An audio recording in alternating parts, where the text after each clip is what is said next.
Hello, and welcome to Matura Seeds Seed Trading on May 4th, 2020. With spring being upon us and seed pickup starting, our seed traders are getting busier and busier in the yard.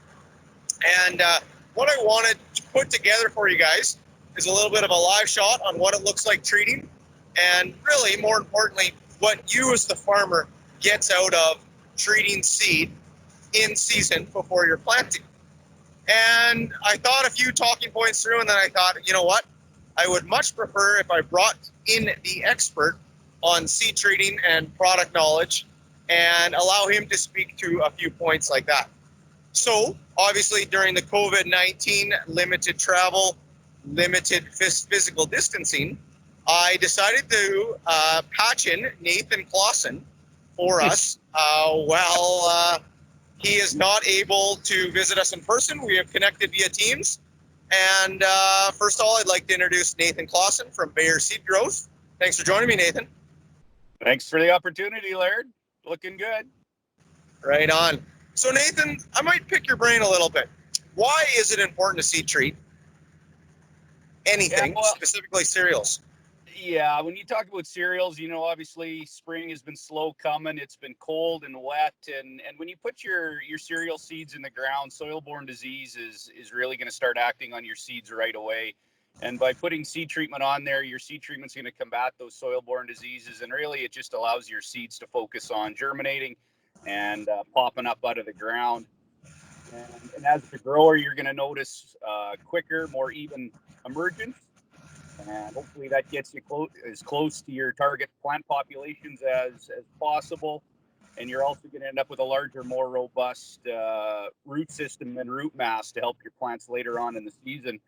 And I always like to remind guys that, you always want to see that nice, even emergence right away in the spring. But that's also really important when you start talking for your herbicide applications and your fungicide applications down the road, too. You always want that crop as even and as uniform as possible. To make your life easier down the road as well. Well, it makes sense. Yeah, especially I noticed I just checked the long-range forecast here, or at least the next 7 days, and we've got some cooler temperatures coming up. And given the fact we're in the first week of May, it's unprecedented, but that seed is definitely going to be seeing some stress. So hopefully we can get it out of the ground and get going when the warm weather starts. What about Nathan? Here at Matura Seeds, we have multiple different treaters, and I'm just going to scan over. We've got a homemade G40 and a G30 on two different products. And what we found over the years while seed treating is there's different things a guy can do to really improve that coverage.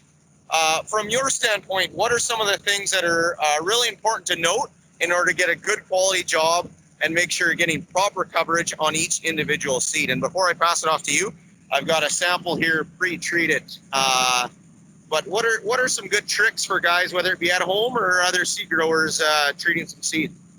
Yeah, so that's a great question, Laird. And really to get your biggest bang for your buck on seed treatment, you want very even, uniform coverage on your seeds. Because a product like Raxel's got contact and systemic protection of disease, seed and soil-borne diseases. So if you don't get even coverage, anywhere where there's not seed treatment on your seed is an area where disease can get into your seeds. So the big thing for people, whether you're commercially applying seed treatment or doing it on farm, is one, you always need to start with good quality seed that's really good and clean. Because if you have a dirty sample, specifically in barley or in oats, that treatment's going to stick to your dust and your chaff and not get on your seeds. Wheat is a little easier. Wheat always looks really good, but the barley and oats, again, make sure you're starting with a good, clean sample.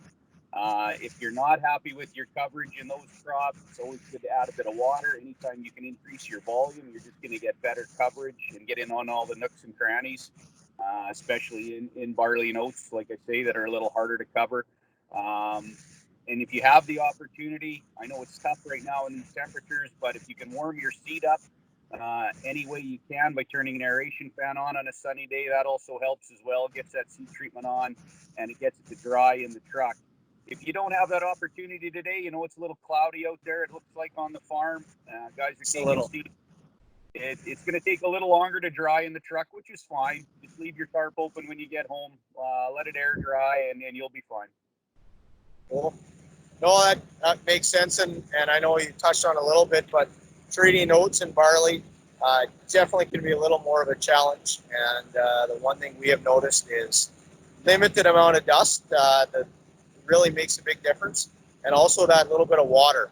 We've got a couple different treaters around here where we've added in anywhere from 10 to 20% water just to dilute it, increase the rate by 10 to 20%, and it really increases the coverage of those harder to treat products. So no, I would mimic those words of advice, absolutely.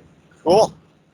Well, thank you very much for pulling over and filling us in, Nathan.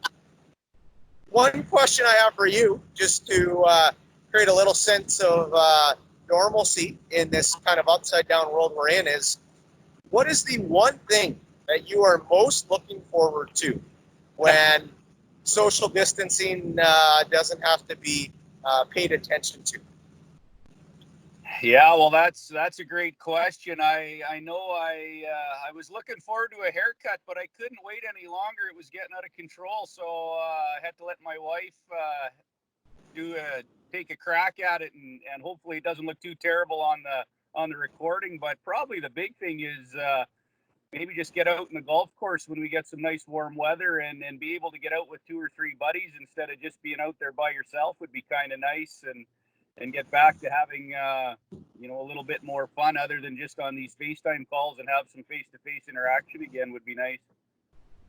100%. No, could not agree more. And I know from here, at least this camera angle, your wife did a bang-up job on your hair. You should be. That is a talented lady, and we appreciate her doing you that favor. Well, what I do know, and I'll maybe put a little bit of a shameless plug in here, is for any farmers that have not had a chance to have their wife cut their hair, if they pull into the yard and want to pick up seed and have a haircut that looks like mine, we can grab you a mature seed hat and throw it on and cover that up so until you can get to the hairdresser. So very good. Well, again, Nathan, appreciate your time, appreciate your knowledge and your support over the years. And if anyone has any questions, feel free to throw a comment below, and give us a follow here on YouTube on the Mature Seeds channel for more up-to-date in-season information. Thanks, Nathan. Great. Thanks, Laird. Be safe. Chat soon. Okay, bye.